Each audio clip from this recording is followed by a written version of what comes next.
Good evening everybody, I hope we're keeping well. On the Kent coast tonight, on my own. It's a lovely Saturday evening, the sun is just setting and I've got the old faithful, the Wild Country Helm 110 out with me tonight, and probably as you can guess by the title of this video, it's not just a wild camp, but this one's also going to be a long-term owner's review of this tent. I've had this tent probably, I would say, best part of 2 years, maybe coming on to 3 years even, I'm not sure, I've lost count. I think my first ever camp with it was a coastal one again. It was at Bradwell-on-Sea in Essex, and yeah, I thought this would be fitting to do another coastal camp and finally get round to reviewing it. I've mentioned before in other videos that I'm not really a fan of those reviews where you purchase a bit of kit and you test it straight away before you've even field tested it. Now, I'm guilty of doing a lot of those myself in the past, and I just feel like there's no use really for them. I think you're better off road testing stuff first and then doing a review on it, because you've got to know the piece of equipment that you're reviewing, you know its pros, its cons and stuff like that. You've tested it in all weathers, all conditions, all scenarios. I feel like the Helm 1 for me has finally, I suppose, qualified for that. So yeah, we're going to be having a look at it, maybe not tonight but tomorrow morning. I'm just going to really chill out and enjoy the camp. I think tonight it's going to be nice. I'm just going to chill out and enjoy the rest of the evening, crack open a cider. I've only got one cider with me tonight, but it's a big cider, you'll see in a minute. And I've got some dehydrated meals and Wayfarer wet meals to have as well, some of my old Dots home baked goods as well. So let's crack on. I just watched the sunset, that was pretty magical, but it's got a lot colder now. We're not quite into summer yet, we're still sort of in spring, and it can still feel a little bit like winter at times, especially on the coast. We've got to have a cider review, haven't we? It just wouldn't be Tom Outdoors. If you're new to the channel and you've just subscribed or you're thinking of subscribing, thank you for watching. Thank you if you have subscribed already. But if you like cider, you may well have come to the right place. Cider review is a bit of a tradition, of course, on the videos. So this one, like I said, I've only got one cider with me tonight, but it's a big cider. Look at that beast. So that is a litre, and it's 5%. And hopefully you can see it. As I say, the light is fading. So it's called Cornish Orchards Farmhouse Cider, pressed, blended and bottled at West North Manor Farm, Cornwall. It's a screw top lid. I got this, I think, as a birthday present from my mum's friends, Susie, Alan, Cos and Josh. They all watch the videos as well. Cheers, I'm finally reviewing your cider. We create our intriguing and delicious ciders by working harmoniously with the seasons, using 100% fresh pressed juice and the best traditional cider making practices. Farmhouse still cider. This delightful still cider, so it's probably going to taste really strong, is rich in fruity aromas and ripe apple flavour. The autumnal windfall apples are our inspiration for this delicious mellow cider. Massive litre bottle of this, so I'm just going to see how much of this I can do tonight. I'm going to dedicate this one, well, to the people that gave me it. So Susie, Alan, Cos and Josh, and the dog Poppy as well, and Trotty the tortoise. They've got a pet tortoise as well. Cheers, this one's for you. Oh, that's a smeller, alright. Here we go. Cheers. First sip can be deceiving. It's not bad though for a still cider, and it doesn't taste as strong as I thought it would. That's actually not bad. There's a little bit of sediment on the bottom. Do you know, I'm going to give it an 8.6 out of 10. And that's not bad. Usually I would mark a side like that a lot lower, but that is actually, wow. Good thing I like it because it's all we've got. Lovely jubbly. Cheers everyone. Right, let's act civilised and pour it into a mug. I've gone with an old favourite, probably the best wet meal there is, Wayfarer, and the best menu they do, and that is beans and burgers. I absolutely love this. It's so good, because I feel like eating a bit more as well. I'm going to try this, first time I've had this, and it's a fire pot dehydrated meal. They're a little bit expensive. I actually went in to go out, was it Go Outdoors? Yeah, it was Go Outdoors. I'm rarely seen in there, and I just went sod it, I'm going to treat myself, and I got chili con carne with rice, 600 calories per pack, gluten and lactose free, serves one. So it's British beef slow cooked with smoky chilies and kidney beans, served with rice. For dessert, my mum brought home 2 little chocolate brownies from work that are wrapped up in there, and she made a batch of these chocolate chip muffins, which she says she left in the oven a bit too long and they dried out a bit and stuff, but I've had them already. Candice has had them. We like them, they're good. For breakfast, I've got a Decathlon dehydrated muesli with raisins. Had that before, it's very nice. They're a little bit cheaper, Decathlon's dehydrated meals. I mean, still quite expensive. I've got a very smashed up pair of Pop-Tarts in there as well that I've had a while. They'll be alright. Loads of teas and coffees and herbal teas.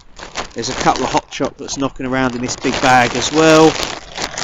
And a protein bar or two. I've got my meths as well, because I'm going to be having my meth stove, little mini meth stove I've got. And solid fuel hexamine little Esbit stove as well.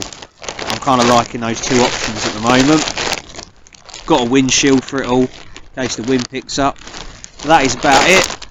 Enough yakking. Let's get snacking. Woo! I've got enough meths. There's the pot. That's just boiled up some water for dinner and a tea. And then that's the stove. You can see there's like a little wire triangle stand, very minimalist and lightweight. Hambo made that as well. And then I think it's like a carbon felt sort of material that he's just wrapped around inside a little like boot polish tin. So it's really lightweight, cheap and easy to make. And you just pour your meths in there, preferably like a little squirty bottle, because the alcohol spills sort of differently to normal liquids. Accurately pours it into the felt material, and it sort of soaks it all up, and then you just light it. That's just on a little bit of tin foil. It's an 8-piece windshield, nice cheap simple windshield. I've also got a little mini Esbit stove stand. It's just one of these, and it folds up really small, titanium. These are quite cheap by Esbit, like that. Then you open it out like so. You can get small Esbit solid fuel tablets to go in it, but you can just use cheap simple tablets like these. They usually come in packs of 8, very cheap, affordable. Just put 1 or 2 of those inside that on the tin foil with a windshield round it, of course, unless it's not windy. Put your pot on that. It fits most size pots. Let's prepare dinner and we'll try out that fire pot dehydrated meal. It's said to fill it up to level 6. That's a lot of water, and I didn't put nowhere near as much as that in. I filled it up to probably level 4, maybe 5 tops. You can always add a little bit more water to a dehydrated meal. because if you put too much in, you can't take it back. So I always think their instructions on here are more like guidelines, but you don't want to ruin a meal, especially not at this sort of price. Looks pretty good, looks quite posh and fancy, and let's just try it out. It's not bad. The rice is quite thin, it's a little bit dry, but I don't think that's because I didn't put enough water in it. I think maybe that's just chili con carne. I don't eat it that often, to be fair, but it's not bad. It's not got a hell of a lot of flavour to it. There's a bit of spice, but that's about it. It's a little bit bland, this, but I can eat it. You get a decent sized portion in there, but I definitely think I'll be having the beans and burgers as well with this. So I personally think there's better dehydrated meals out there. I'm still sort of going through the lesser known brands and stuff and trying those out, and I've got a few of those ready for other camps, so you'll see them in the future. Just been boiling up some more hot water, this time using that little small Esbit stove. Got hot chocolate this time, the beans and burgers. I ate the 2 brownies that my mum brought home from work. They were quite nice, a little bit dry. You get like these little sort of mini burgers, some beans and little cubes of potato. So it's like a complete meal. It just tastes like real food. Doesn't taste like there's preservatives or anything in them. I think you get about maybe 5 at a push, but usually it's like 3 or 4. I think that's a cube of potato down the bottom there. Yeah, there's a cube of potato and some beans. But this is definitely the best of the 2 meals I've had tonight.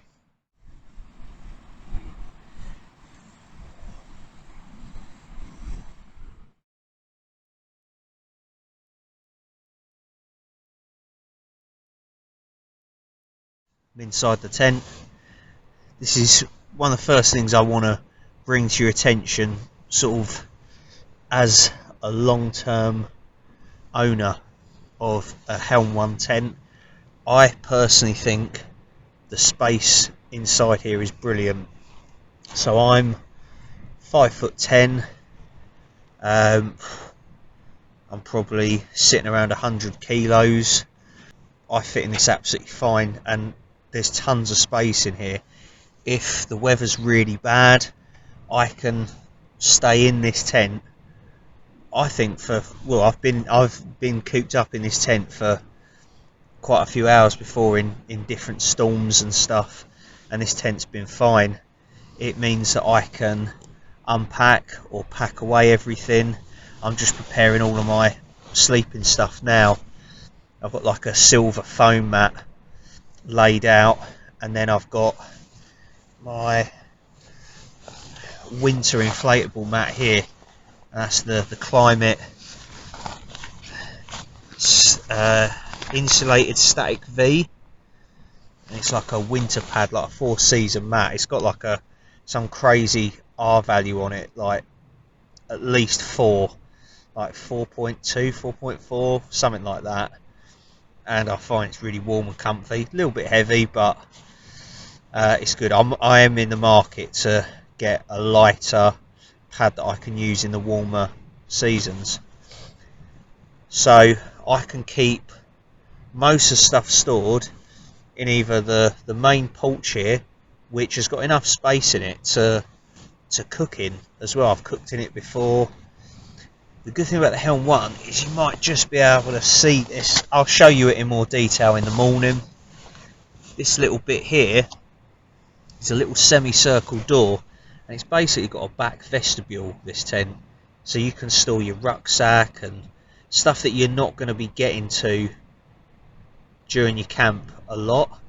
You can just keep it stored out of the way there. Of course, it's still under cover from the outer Flysheet, and it just means you've got tons and tons of room inside this 1-person tent.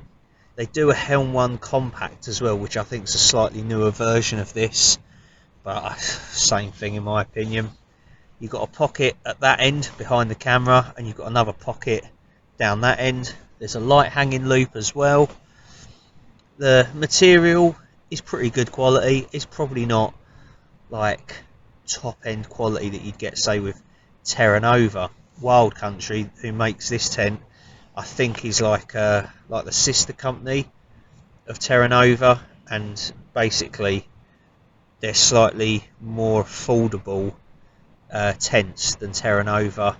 Slightly less quality materials used, but that's not to say they're shabby by any means. I've had no issues with this tent, no faults. There's been no stitching that's come undone or anything, and I've had this in storms, all kinds of weather. I can't fault it, really. It feels quite luxurious to me. I quite like sort of smallish tents anyway. I kind of like being in like a little confined space. I like hoot bivvies, things like that. Like, I would rather have a one-person tent than a two-person tent most of the time. I find I can fit everything I need in it. I can do everything I need to do in a one-person tent. It's just your outlook on stuff, how you look at it. I always think, like, I've managed to get changed in a hoot bivvy before. People go, oh, it's too cramped and stuff. But I find the smaller space is better insulated. You're warmer in smaller shelters because the airflow doesn't move around as much, so it's all confined in one space, and I find that once that warms up, it keeps you really warm. The tent, I think, breathes really well. I've never had issues with condensation. If it does get on the inside of the Flysheet, it never comes through here. I've never had an issue with that. I'm going to get changed into my OEX thermals in a minute. Temperature's dropped a little bit out there, and I'm just going to put my sleeping bag and my silk sleeping bag liner in that, chuck some hand warmers in it, blow up the mat. Like I say, I'm going to show you more of the tent and do kind of a more in-depth review tomorrow morning. By the way, I'm not sponsored by Wild Country or Terra Nova or anyone. No sponsorships or anything. Don't do that on this channel, really. Everything you see I paid for myself and bought. I'm just sharing with you stuff that I really like, stuff that works for me. It's not going to work for everyone. Everyone's got their opinions, just like arseholes. Everyone's got one. So it's just what works for me, really. And it's what I've found, to be useful. And I've had some of this equipment quite a long time now, and it just does the job for me. So I've tested it in multiple scenarios, weather conditions, different landscapes, like a beach, river estuary, hilltop, woodland, and it's always worked fine for me. So enough yawning, and I will see you in the morning. Night all.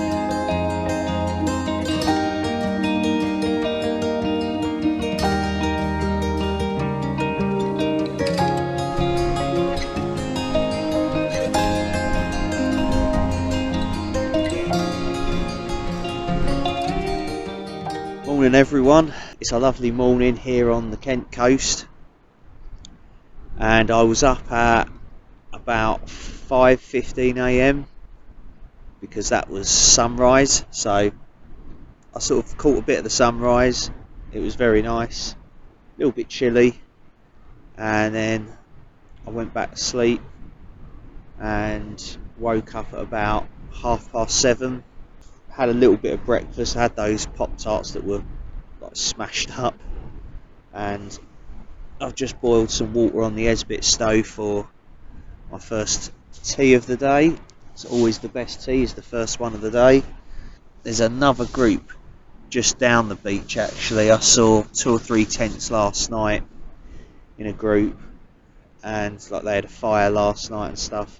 They woke up, I think, just shortly after me. I think one of them has got the same tent as me, not this tent. They've got a Van Gogh Helvellyn. I think it's a Helvellyn, which is the one I've got. It's either a Helvellyn or it's a Hydra or a Tempest. Those three tents by Van Gogh all look fairly similar. So, good choice of tent. Good two-person tent that. I slept very well. Definitely better than the last two camps I've done. This is the third camp I've done since the recent lockdown has ended. I like sleeping by the sea because it's just that sound of the waves. It's so relaxing. I'm probably going to have a little bit more breakfast and then I'll start showing you around the tent and sort of show you a few of its features and stuff, modifications that I've made to this one because I've had it, like I say, probably 2 years, and show you in the inside of it as well. Yeah, show you why I highly rate this tent, and I guess I would recommend it really. Of course, some people are gonna say no, they prefer maybe the Helm 2, the two-person, or a different style tent, whatever, but like I say, opinions are like arseholes, everyone's got one. But I like this tent anyway.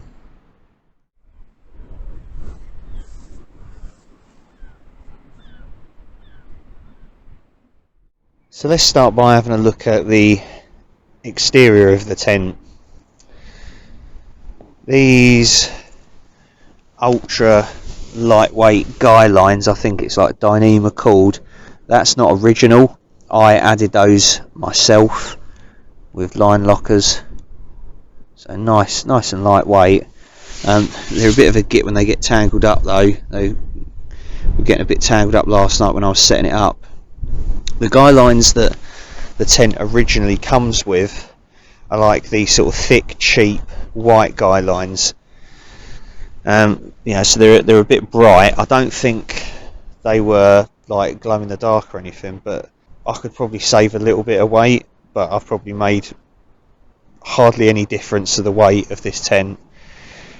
The tent, I believe, weighs sort of around 1.8, 1.9 kilos, so it's under the 2 kilo mark.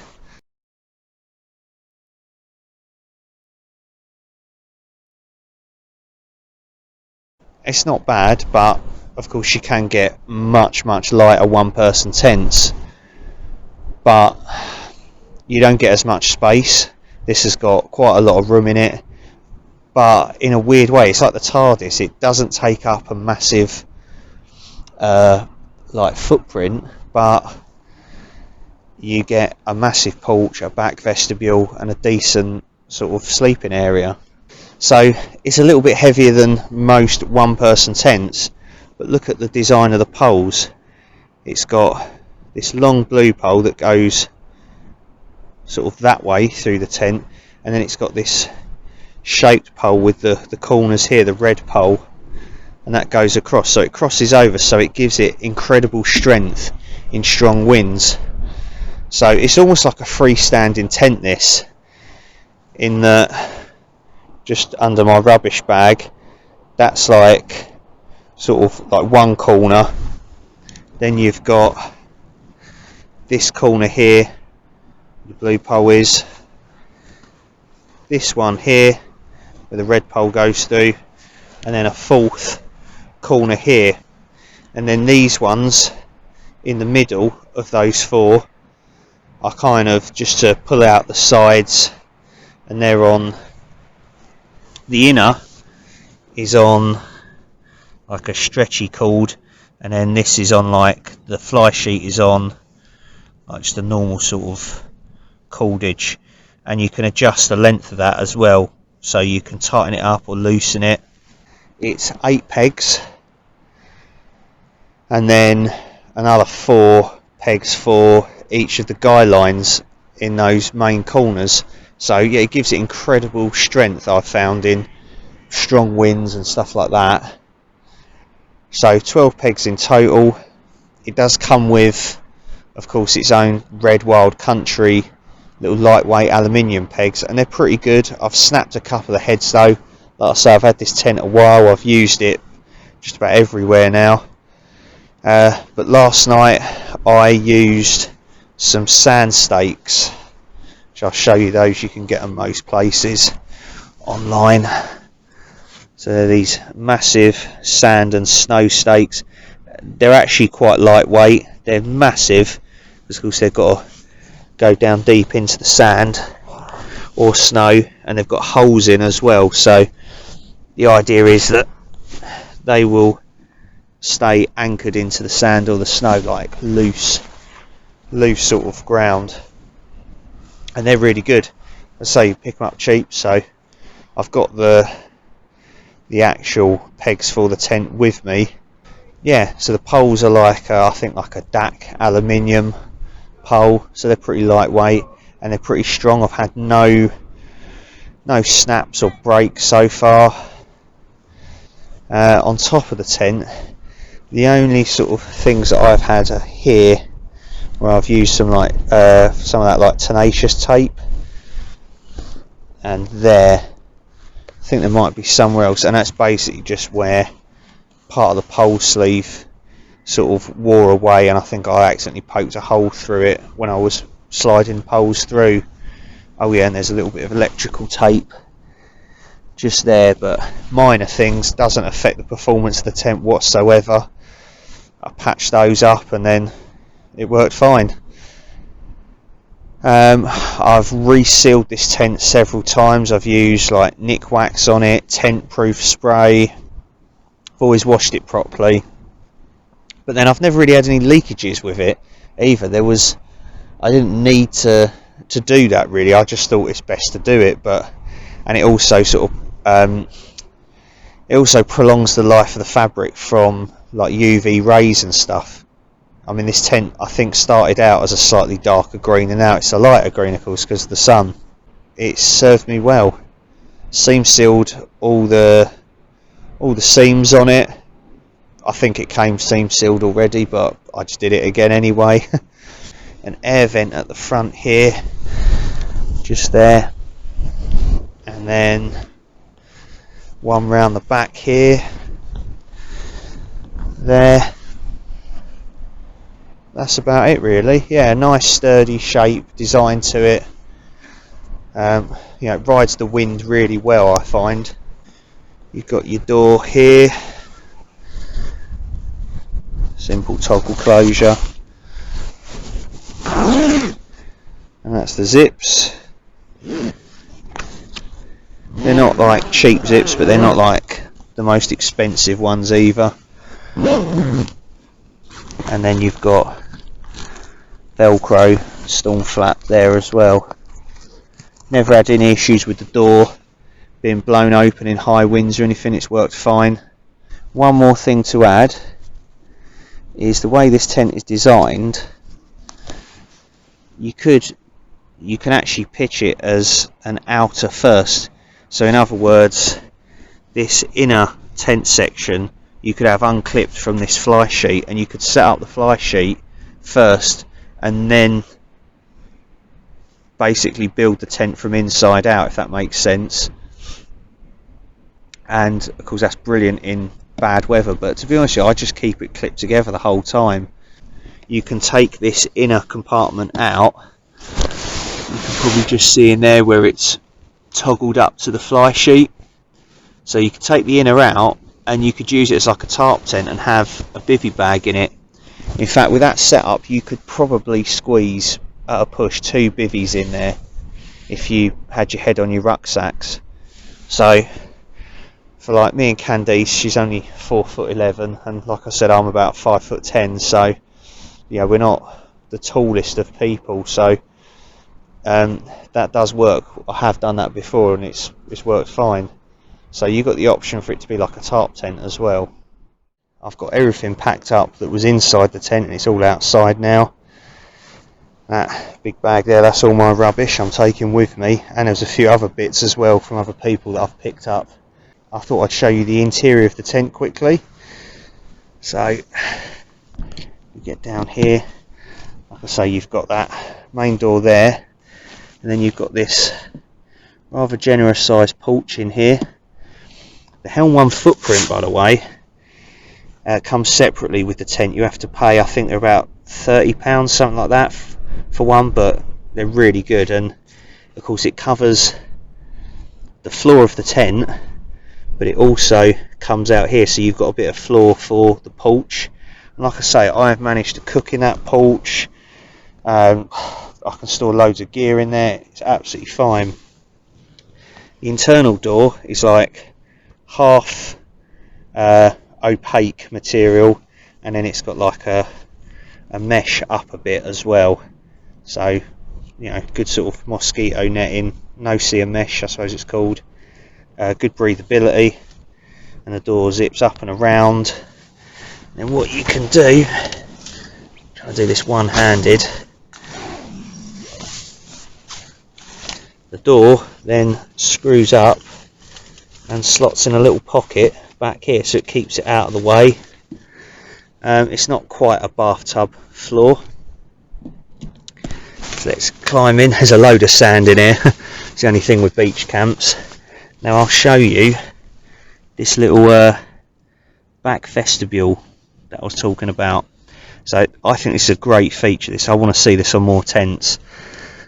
So you can have it open like that with like a mesh bit to, you know, let some air in but keep the bugs out when it's like really hot, or you can open it completely like that, and then you've got all of that space in there, almost as much as the porch space. And then of course you zip it all up, and to keep it all tidy there's a little toggle so you can tie it all down. Really good feature that, I think it's brilliant. As I mentioned, you've got a really big storage pocket at that end, and then you've got another one up that end as well. It's a light hanging loop above me, and loads of mesh panels as well for breathability.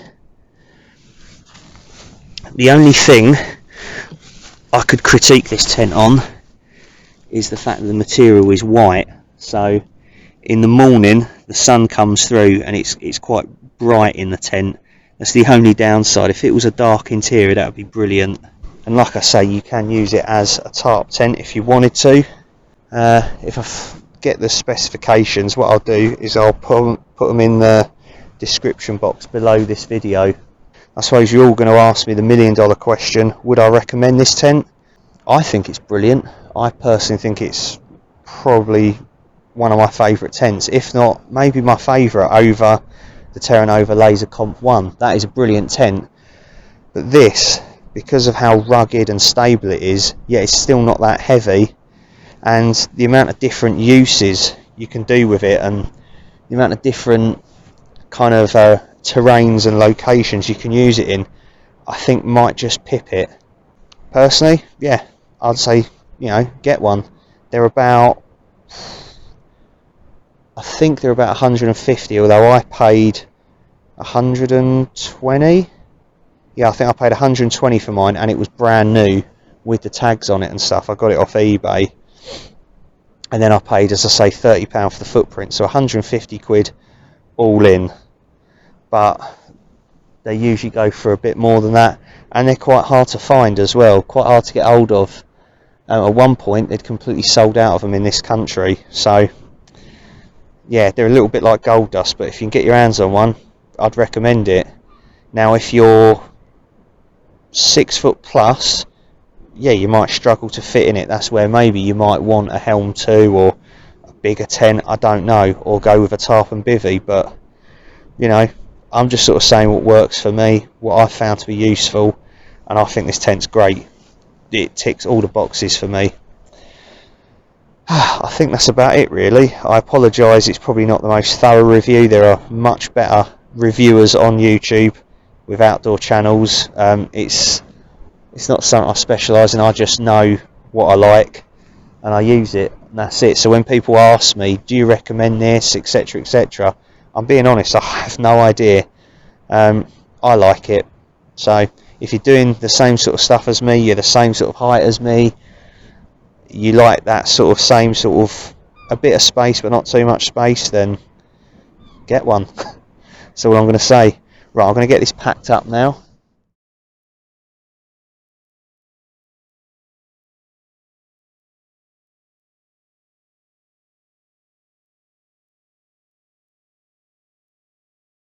So before I pack everything away completely, I just thought I'd show you the pegs that the Helm one originally comes with. So these are a bit of a sorry state. But yeah, it's that sort of peg, sort of like a V-shape aluminium peg, very lightweight. And those hooks, they after a while they do sort of bend and they end up snapping. So I've snapped a few of those, and they've got the Wild Country website on them. But yeah, I just replaced them with like those sort of shepherd stake pegs, and that sort of peg as well, like a Y-beam sort of peg, they'll work as well. It comes with this pretty fancy little repair kit. I think it's a repair kit, yeah it is. I've never actually had to use this, touch wood. It comes in this nice little waterproof zip pouch. You've got like a metal tube, so that's a splint basically. If a pole snaps, what you do is you just slide that over the break in the pole, gaffer tape the end, so that's why you want to carry some gaffer tape with you at all times, people, along with like tin foil, stuff like that. Amongst other things of course, but yeah, gaffer tape is a godsend to wild campers, and over the ends like that, and basically acts as a splint till you can, you know, get to somewhere where you can buy a replacement pole or get home. Kind of like a get your home tyre. Anyway, and then it's got this little owner's manual, which I've never actually opened. It's got the guarantee on it. General pitching advice, the usual stuff. Condensation management, I've never had an issue with that. All sorts of stuff. How to clean it, spares, tent servicing, all sorts of stuff. Yeah, anyway, I'm not going to bore you with that. You've got your poles in that bag of course, the tent I'm sat on at the moment, and it goes in this bag. Mine is absolutely battered, look, the bottom's blown out of it, there's a hole in that mesh bit, and it's got like little ribbons that you tie it up with. It's even got a carry handle. The bag is a little bit obsolete, sort of a bit, I suppose it's a bit of extra weight, not that much, but you could just use a normal dry bag or a stuff sack dry bag to put the tent in, probably work better actually, but I've just used that. And then your footprint, so that's roughly sort of a size guide, packs up really small and it's very lightweight. I can't remember how much it weighs, but 30 quid, but I think it's 30 quid well spent because it prolongs the life of your tent floor. I'd always use a ground sheet or ground mat to go under any shelter I use, like I say, just to preserve the bottom of them really. And it's got little bungee stretchy loops at all of the 8 corners for the tent. I'm just so used to sort of setting this tent up and stuff that I don't really think too much about it, and then I have to sort of review it and stuff, and I'm like, I'll probably miss something. Also, with the 8 guy out points or peg out points, you know, for the main structure of the tent, you've got these loops here, and they're colour coded because you've got blue and red poles, so an idiot could put this tent together. And it's got 2 loops as well, 2 points to put the poles in. Now I think the one that's further out, which makes it a bit wider, I think that is for like calmer weather, and then the one that's further in is to make the tent taller, I believe, and of course that's for sort of worse weather, I think. Don't quote me on it. To be honest with you, it sounds really bad this, I know. I always put it in that hole, the furthest one, to make it taller. I've never had any issues with it. I've had it in some horrific weather on the coast and stuff, so it's not been an issue. So yeah, I'm probably doing something wrong. Probably the tent police on YouTube will kick off at me, but I don't care. It works. You know, you do you. So yeah, that is pretty much all of the tent stuff mentioned. Can't think of anything else. I'm gonna get it packed away properly now. That's me all packed up, and just to clarify, that is where I was. I've cleared everything up, even the damp spots where I've dropped some water and stuff. I've covered that over with sand. I'm literally gonna sit and eat this decathlon muesli with fruit and raisins. It looks like it's got in it. I've had it before, can't remember what it was like though. It's alright. Can't really improve muesli, can you? Apart from muesli and chocolate, which they do, and that's not bad. Got my tea as well. Lovely, nice dark tea. So yeah, all in all, it's been a good weekend, you know. Good little camp, enjoyed it. I'm probably going to leave the video here. I hope you enjoyed it. Thank you for joining me on this one, keeping me company. And I hope the review of the Wild Country Helm 110 was of some use to you. If not, I just hope it was entertaining anyway. I think it's a fantastic little tent. I love it, and I would never part with mine. If for whatever reason this one got damaged or broken and I had to get rid of it, would I buy another one? 155% yes, I would. Absolutely. I'm almost tempted to buy two, so that I've always got a spare. I think they're great little tents. I was considering buying the Helm 2.